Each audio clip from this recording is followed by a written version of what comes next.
25 days out from when we fill in this red and blue, and this map looking bleak at the moment for Donald Trump. First, let's look at the national numbers. This is a brand new Fox News poll. We talked about it a bit at the top of the show.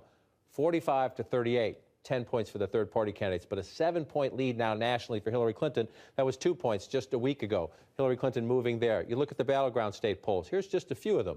North Carolina, Wisconsin, New Hampshire, Clinton leading. Trump in the latest poll in Ohio is +1. Other polls show that race a tie or Clinton up 1. That's Donald Trump's best state of the battlegrounds, the state of Ohio. What is driving this? Let's take a closer look at let me move that out of the way. Take a closer look at this Fox News data here.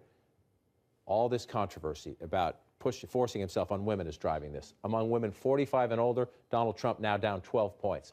Among changes since last week, down 12 points since last week. Among suburban women, down 10 points since last week.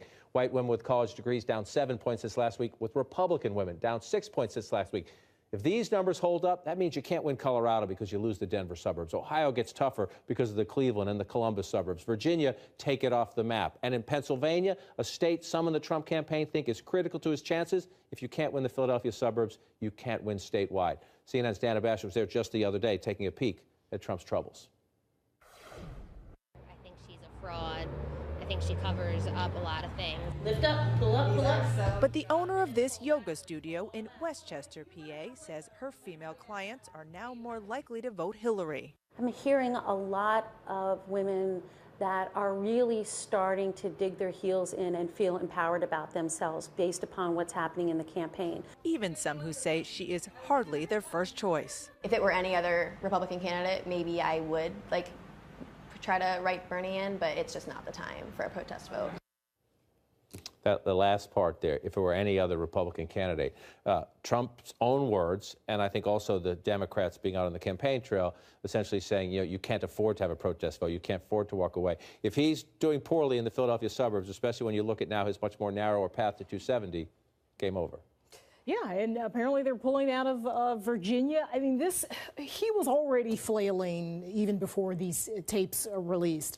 But now you have somebody like Michelle Obama, right, rallying women in that speech, essentially, I think, crafting Hillary Clinton as this paragon of the women's movement, right, as this empowering a figure for a lot of women who didn't see her that way. She was able to, I think, connect with women in a way that Hillary Clinton hasn't been able to. And then you have these tapes. Again, all women, as we were talking about, have experienced these kinds of things. So you've had this collective experience that women have gone through over these last weeks in viewing Donald Trump. Well, let's listen to the First Lady as we continue the conversation. And again, sometimes we make politics complicated. Politics is pretty simple. It's about arithmetic, right? Who adds up the most votes? And if you have a Republican Party that has a really hard time getting African-American votes and has a really hard time getting Latino votes, and then you're going to take a majority of the American population, women, and have a really hard time getting their votes, well, then you have a problem. And Michelle Obama laid it out pretty clear.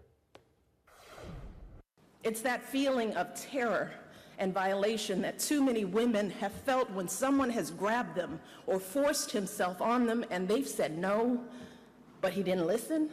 Too many are treating this as just another day's headline.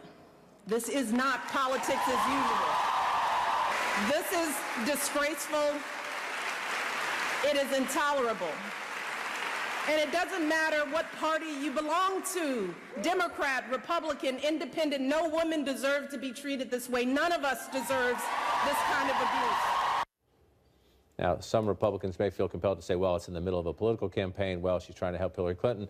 But you cannot watch that and not be moved. Well, it's both, though, right? It's both. I mean, it was a very compelling speech. Yes. But at the same time, of course, she's trying to help Hillary Clinton. Yeah. And by the way, not just that, she's trying to bait Donald Trump, too, because the Democrats know that it would only hurt Trump more if he takes that bait and gets into a back and forth with Michelle Obama. Which he probably won't. But he hasn't yet, though, has he? It's fascinating, yeah. And she's also saying what Hillary Clinton can't. Hillary Clinton needs to remain a presidential candidate running a presidential campaign. She can't get into the back and forth on this with him, so she needs voices like Michelle Obama out there to do it. But, as you very well know, it's about the map. And he had a hard map to begin with, and it feels like every day he's closing off options to 270, and he just has a really, really narrow pathway. And it matters more now because now you've got early voting, right? Yeah. So instead of it's not like there'll be another twist and people will come back to him. Some of these people are locking in their decisions. Now you could argue that they are the most partisan or the most decided, but the Hillary camp is actually locking in these gains now. You can bet in their data where they have people who are for her but soft, who might might go back to Republicans. They're trying to grab him by the ear and get that him was the out point of Barack Obama's visit to Ohio. Yeah.